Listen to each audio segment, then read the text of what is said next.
మహావిష్ణువు యొక్క నాభికమలము నుండి ఉదయించిన బ్రహ్మదేవుడు ఆశ్చర్యమునకు గురి అయిన విధానమును వివరించే శ్రీ భాగవత పద్యములు భావార్థములతో సహా.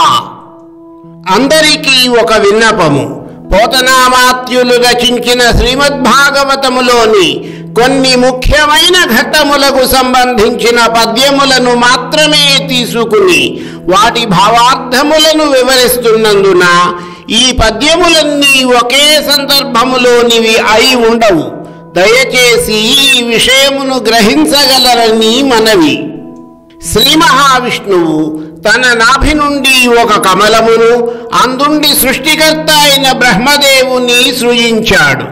ఆ సందర్భములో బ్రహ్మదేవుడు పలికిన పలుకులను మహాకవి పోతన ఎంత అద్భుతముగా వివరించారో చూడండి. ఈ జలమందు ఈ కమలమే గతి ఉద్భవమయ్యే, ఒంటి నేని జలజాత పీఠమున ఏ గతి నుండి మదాఖ్య ఎద్ది నాకీ జననంబునందుటకు నియది హేతువు, బుద్ధి చూడనే యోజనెరుంగలేనని పయోరుహ గర్భుడు విస్మితాత్ముడై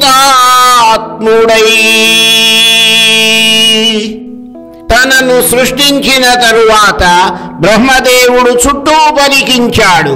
ఆహా, ఇది ఎంతో అద్భుతముగాను మాయగాను ఉన్నది. ఈ ప్రదేశం అంతా జలరాశితో నిండి ఉన్నది. ఈ జలరాశిలో నుండి కమలము ఏ విధముగా ఉద్భవించింది? కేవలము నేను ఒక్కడిని మాత్రమే ఈ నీటి మీద ఎలా ఉన్నాను? అసలు నేనెవరు? నా పేరేమిటి? నా పుట్టుటకు కారణం ఏమిటి? ఎంత ఆలోచించినా ఈ రహస్యం ఏమిటో నాకు అంతుపట్టడము లేదు అని పరమాశ్చర్యమునకు గురి అయ్యాడు. తరువాతి పద్యము దక్ష యజ్ఞ ఘట్టములోనిది.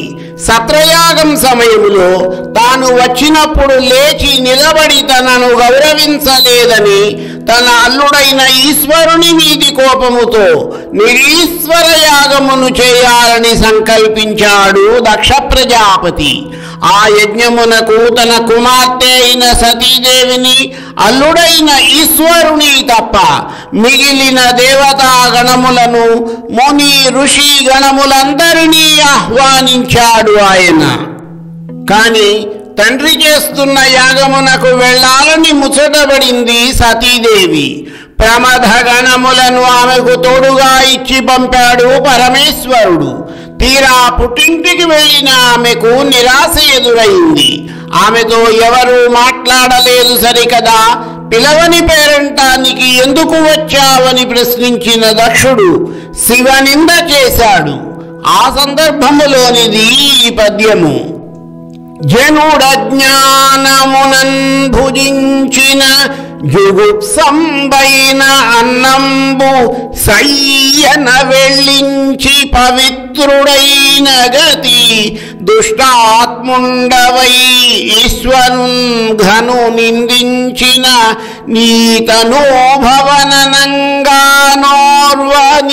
హేయ భాజనమైనట్టి శరీరమున్ విడిచి భాస్వచ్ఛుద్ధి ప్రాప్తించెదన్.